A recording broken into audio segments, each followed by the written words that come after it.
que personne ne t'envoie à convoiter le bien que Dieu fait à quelqu'un. Parce que Dieu n'est pas un mauvais père. Chacun ici a un temps où Dieu a prévu le visiter. Et je te dis, ça peut être cette année, ça peut être dans les derniers mois qu'il va te visiter, ça peut être l'année prochaine. Mais peu importe le temps qu'il a fixé de sa propre autorité, attends ce temps dans la dignité. Attends ce temps dans l'intégrité. L'intégrité, c'est la capacité à avoir un ami et puis ne pas le voir comme un ennemi parce qu'il a réussi. Quand tu es intègre, tu ne cherches pas à dénigrer quelqu'un parce que tu veux qu'il descende. Tu pries pour qu'il reste en haut et qu'un jour Dieu te prenne en bas pour le rejoindre en haut. Mais tu ne pries pas pour qu'il tombe, c'est la sorcellerie. Tu n'attends pas de fouiller pour voir est-ce que son mari l'a enfin chassé. C'est la sorcellerie. Jaloux, tu deviens sorcier.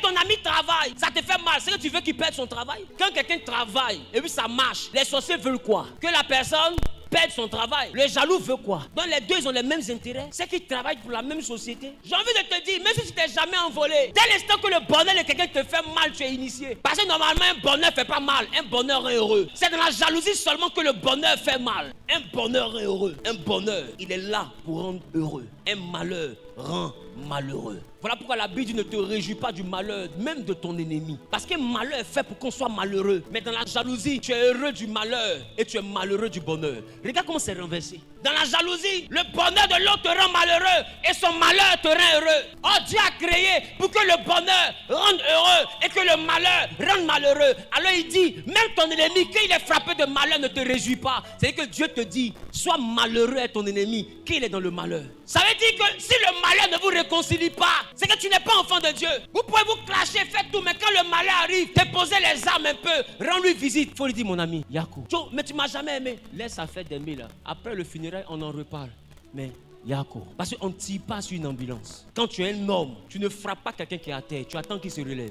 C'est ça un homme. Voilà pourquoi dans la boxe, quand tu frappes ton adversaire, qu'il est par terre, l'arbitre ne va jamais te laisser aller sur lui, le rouer de coups. Jamais. Il va séparer. Parce qu'un vrai homme ne frappe pas celui qui est à terre. Il dit, si tu es vraiment mon adversaire, Yako, parce que tu es tombé, relève-toi. La parole n'est pas encore finie. On va se battre maintenant. Donc quand quelqu'un a perdu son enfant, quelqu'un a perdu son papa, quelqu'un a perdu sa femme, quelqu'un a perdu son mari, toi tu ne dois pas te réjouir. Tu dois aller dire Yako, mais pas dans l'hypocrisie, dans la sincérité. Parce que tu te dis, si j'avais perdu mon parent, j'allais avoir mal. Alors, lui et moi on s'aime pas, hein, mais on s'aime pas jusqu'à souhaiter la mort de quelqu'un. Voilà, parce que on s'aime pas, voilà, mais à faire de la mort là, enlever ça entre nous. Non, je m'en vais compatir. Quand je filme de compatir là, ça va passer sur je te dis Yako, quand on est réconcilié. Quand je réponds, il dit, play, on reprend. On a fini le funérail, le malheur est fini, on a fini le malheur. Maintenant on reprend. Où on s'était arrêté. Montre à Dieu que tu as de la valeur. Ne tape pas quelqu'un qui est par terre. Ne te réjouis pas du malheur de quelqu'un. Parce que laisse-moi te dire, Dieu n'a pas prévu le malheur de quelqu'un parce qu'il va perdre son travail. Dieu a prévu son malheur parce qu'il travaille, il se fout de toi. Alors Dieu veut son malheur en te rendant son patron. C'est pourquoi remarquez les familles où les gens vous humilient parce que lui il a travaillé avant vous. Quand Dieu veut te bénir, il ne perd pas son travail. S'il était professeur, il reste professeur. Mais il ne monte plus. Dieu qui veut punir, il ne renvoie pas, il te bloque. Maintenant celui que tu pensais qu'il n'allait rien devenir, là, il le prend. Et puis il te rattrape. Et puis tu commences à te mesurer, peut-être tu veux dire que c'est moi qui travaille avant vous, c'est moi qui travaille avant vous. Et puis il te passe. C'est moi qui travaille avant vous. Et puis il te dépasse encore. C'est moi qui travaille avant vous. C'est moi qui travaille avant vous. Et puis il te dépasse encore. Il y a un moment où ta voix ne peut plus sortir. Tu sais que l'enfant là, il m'a dépassé jusqu'à il a 4 siècles de moi. C'est comme ça que Dieu frappe. Donc quand la personne te voit, elle est restée professeure. Mais toi tu es milliardaire. La seule chose, c'est que la personne, si elle est humble, elle va rendre gloire au Dieu qui t'a élevé. Parce que Dieu, c'est comme ça, il juge. Ne souhaitez pas le malheur de vos ennemis. Je vous assure, j'ai eu beaucoup de coups dans ma vie et j'ai eu beaucoup de trahisons. Mais je ne me suis jamais assis pour méditer comment est-ce qu'ils vont avoir le malheur et que je vais me réjouir de leur malheur. Il y en a même qui sont venus me demander service. Je leur rends service. Oh, il y a quelques mois, je vais le détruire. J'ai dit à la personne, je n'ai jamais perdu mes combats parce que j'ai un Dieu. Tu as le choix. Tu me combats et va où hein? Et tu perds parce que je suis sûr que tu vas perdre. Ou bien tu me combats pas et puis on reste bons amis. Et je peux te faire du bien. La personne a combattu, c'est allé où? Flogodo. Maintenant aujourd'hui là, non, est-ce que tu peux pas faire? Non, je peux. Tiens. Quand quelqu'un commence à rentrer une dimension, la personne veut détruire, il faut comprendre que la personne n'est pas convertie.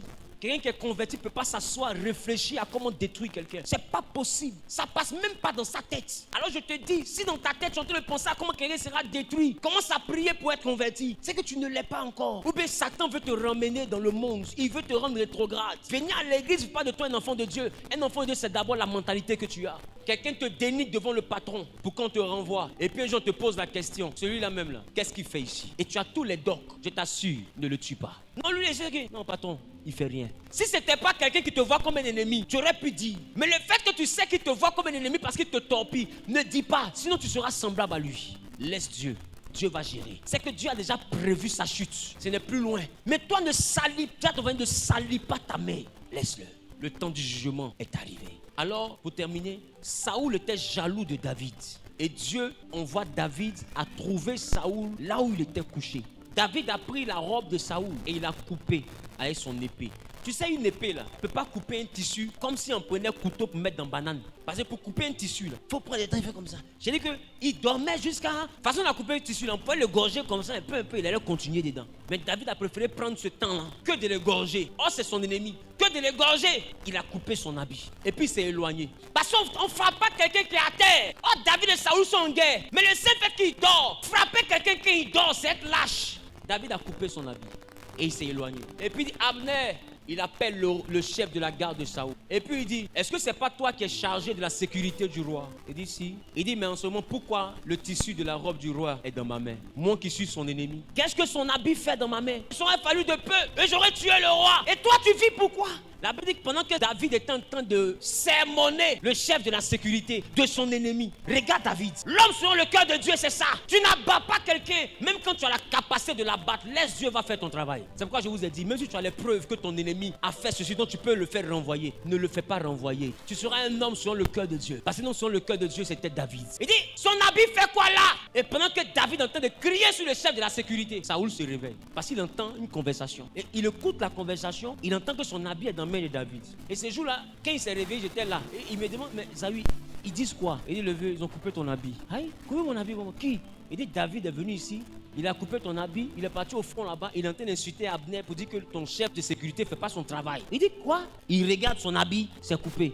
Et Saoul dit, est-ce toi mon fils David que j'entends? David dit, oh roi, vis éternellement, c'est moi. Il dit, alors, si c'est vraiment toi que j'entends, tu régneras sur Israël. Oh, il poursuivait David pour ne pas que David règne. Mais le cœur de David a envoyé Saoul à prophétiser que David allait régner. Dieu ne te donne pas le trône quand tu rentres dans l'animosité produite par la jalousie. Et David a été roi après Saoul, comme Saoul lui-même avait prophétisé. Quand tu es un enfant de Dieu, tes ennemis te font du mal jusqu'à un jour, soit sur les champs, et dit, ouais, celle-là, elle mérite que Dieu la bénisse. Mais tout ce qu'on a fait là, elle n'a pas réagi. Vraiment les gars, arrêtons. Si Dieu l'a béni là, c'est vraiment une enfant de Dieu. Il faut qu'on arrive à ce niveau là. Ils doivent arriver à ce niveau, eux-mêmes vont confesser que ton affaire là, il y a Dieu dedans. Je déclare que je prophétise. Que le Dieu qui donne la victoire éloigne de ton cœur le sentiment de la jalousie. Tu n'as pas bien dit amen, moi ça me dérange.